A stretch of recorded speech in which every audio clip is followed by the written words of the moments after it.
Tintin দিনরাত এত পড়ছে, মনে হচ্ছে এবার ঠিক ডাব্লিউবিসিএস ক্র্যাক করবেই। আমি ভেবেই পাচ্ছি না এত মোটিভেশন, এত এনার্জি কোথা থেকে পায়। আমি তো কবে থেকেই ভেবে চলেছি কাল থেকে পড়ব, কিন্তু একদমই মোটিভেশন পাচ্ছি না। হ্যালো বন্ধুরা, আপনিও যদি এমনটাই ভেবে থাকেন, রোজ মোটিভেশন পাওয়ার জন্য বিভিন্ন মোটিভেশনাল গুরুর ভিডিও দেখতে থাকেন এবং কিছুটা চার্জ হয়ে তেল শেষ হয়ে যাওয়া প্রদীপের মতো নিভে যান, তাহলে এই ভিডিওটি একদম আপনার জন্য, যেখানে আপনি 5টি সিম্পল স্টেপ শিখবেন যার মাধ্যমে নিজেকে মোটিভেটেড রাখতে পারবেন।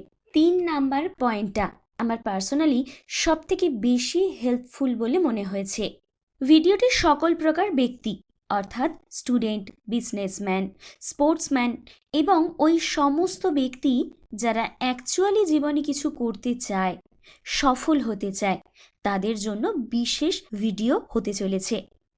তো সবার প্রথমে আপনাকে করতে হবে 1. Write down your goals. আমরা যখন কোনো কাজের প্রতি মোটিভেটেড হতে পারি না, এর প্রধান কারণ হলো আমাদের কাছে গোল ক্লিয়ার থাকে না।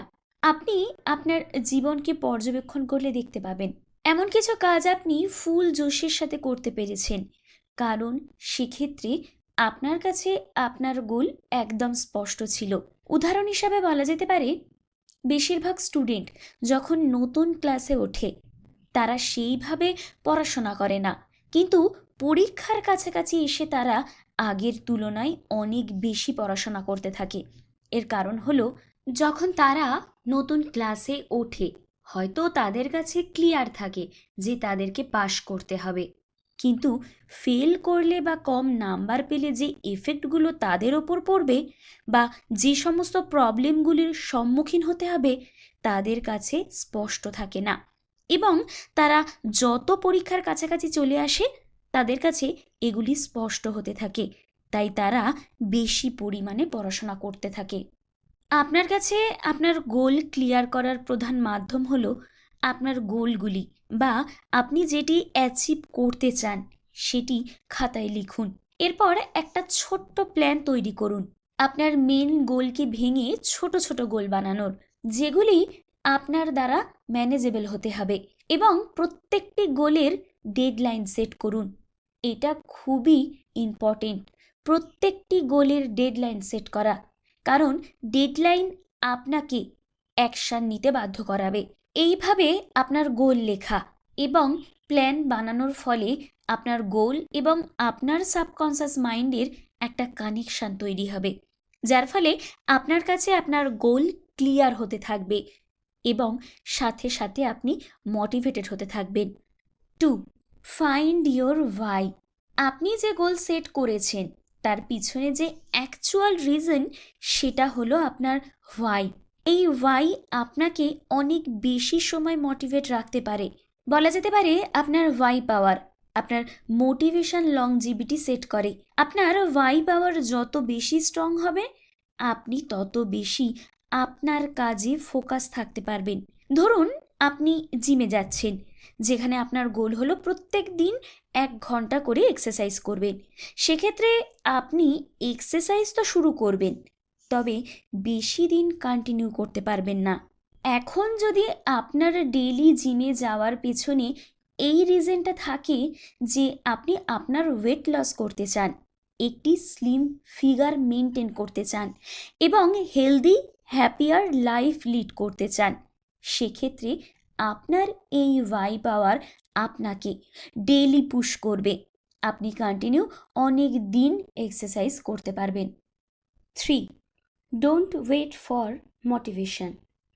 আমার পার্সোনালি এই স্টেপটি সবথেকে বেশি ইম্প্যাক্টফুল বলে মনে হয়। সত্যি বলতে আমি আমার 90% মোটিভেশন পাই এই স্টেপ ফলো করে।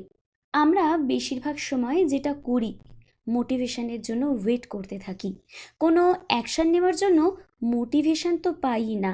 সময় যাওয়ার সাথে সাথে আমরা আমাদের গোল থেকে দূরে সরতে থাকি, আর এক সময় আমাদের কাছে গোল অ্যাচিভ করা অসম্ভব হয়ে পড়ে। তো বন্ধুরা, আসল যে ফ্যাক্ট সেটা আপনাকে বুঝতে হবে। Always action can be create motivation, then motivation turn again action, আর এইভাবে সাইকেলটি চলতে থাকে। বন্ধুরা, এমন কাজ যেটি আপনার করাটা খুবই প্রয়োজন, সেক্ষেত্রে আপনি সঙ্গে সঙ্গে অ্যাকশন নিন, কখনো মোটিভেশনের জন্য ওয়েট করবেন না। 4. Stay positive. আপনি এটি অবশ্যই জানেন, সাফল্যের রাস্তা সবসময় দুর্গমই হয়। এই পথে চলার সময় অবশ্যই আপনাকে বিভিন্ন বাধা, বিভিন্ন সমস্যার সম্মুখীন হতেই হবে। আর এই সমস্ত বাধা যখন আপনি এক এক করে পেরোতে থাকবেন, আপনি আরও বেশি শক্তিশালী হয়ে উঠবেন। আর এটাও না যে আপনি ফার্স্ট অ্যাটেম্পটে সাকসেস পাবেন, ফেলিওরও হতে পারেন। মনে রাখবেন, failure is the part of success. Failure থেকে শিখুন, এটাই মনে করুন ফেলিওর হলো আপনার অপরচুনিটি। ফেলিওর হলো বিগেস্ট সাকসেস অফ মোটিভেশন। ফেলিওরের উপর বলা কিছু মহান ব্যক্তিদের কোয়েটস ভিডিওটির শেষে আমি শেয়ার করব, আশা করি আপনাকে এগুলি মোটিভেট করবে। 5. Celebrate small win.